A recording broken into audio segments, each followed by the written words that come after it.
แหลกจัดเลยนี่คือตัวละครเราเล่นได้นะเล่นได้ตัวละครนี้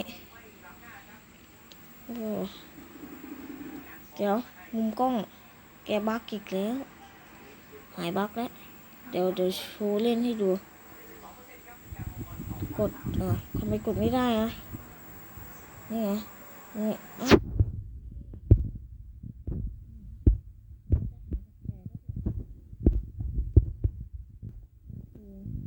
นี่คือตัวฟินเดี๋ยวนะเดี๋ยวขอเล่นกาซิโร่แล้วกันยังไม่ได้โหลดเพลงทริกกี้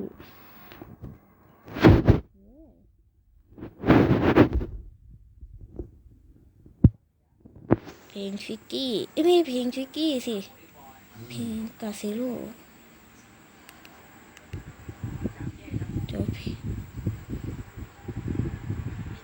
โอเค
มาเลยเพื่อนมาเลยทอยมาเลย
ผมขี้เกียจทำอ่ะ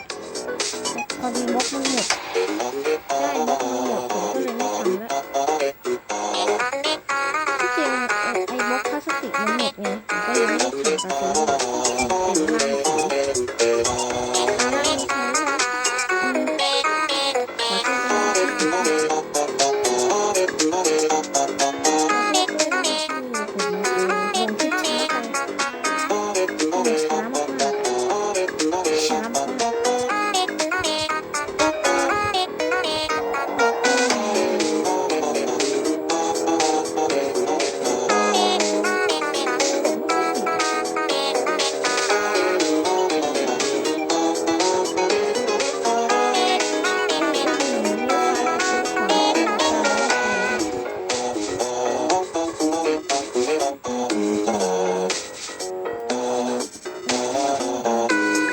แต่ผมเป็นร่างคือการร้องเพลงสิ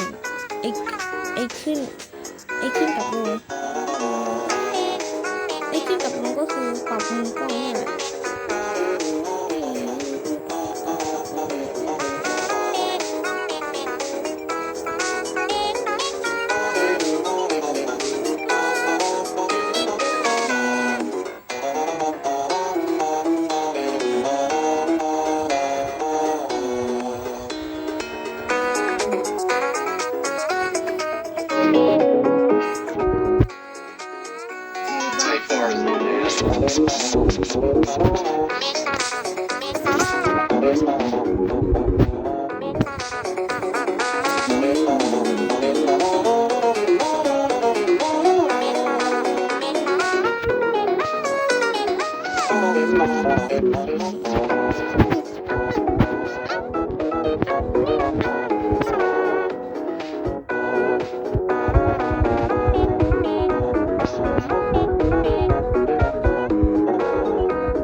เพลงมันจัด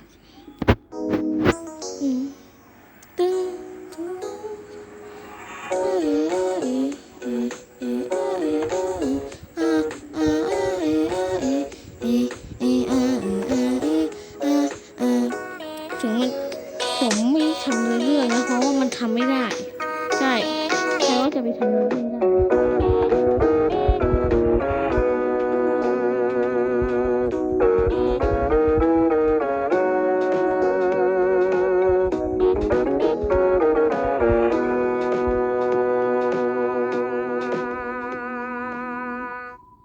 ด้ว่าจะไปทำแอนิเมชันในเกม Bot for Teacher มันทำยากนะโอเคก็จบคลิปแล้วสำหรับคลิปนี้ก็ขอลาตัวไปก่อนนะใครชอบก็อย่าลืมกดไลค์ใครชอบก็ถ้าใครชอบมากๆก็อย่าลืมกดซับสวัสดีไปแล้วเดี๋ยวขอเล่นทริคอันนี้คือ girlfriend นะอันนี้ girlfriend ผมวางไว้เล่นๆโอ้โหเพื่อนนายบังคับทริกกี้ซะมันเชียวเพื่อนเรามาอีกแล้วเฮ้ยกำลังอัดคลิปอยู่เลยมาใช่เดี๋ยวขอเล่นจีกดีสักมาเลยโอเคจบคลิปละบายกดไลค์ด้วย